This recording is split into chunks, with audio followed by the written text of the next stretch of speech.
Hello friends, Namaskar. This is the road I used to travel daily during my internship days. I used to travel around 20 to 22 kilometers daily, which took me around 30 minutes every day. And ମୋ internship ଥିଲା Nuagaon block ଅଫିସରେ ତ ମୁଁ everyday from Nayagarh to Nuaga by this road I used to travel.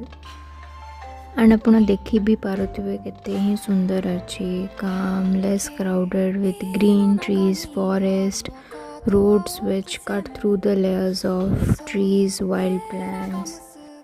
And this is a journey through forests, creating moving patterns of light and shadows of the trees, and best countryside scenery which makes you feel peaceful and refreshing. Hope you like this video. Thanks for watching. Tata, bye bye.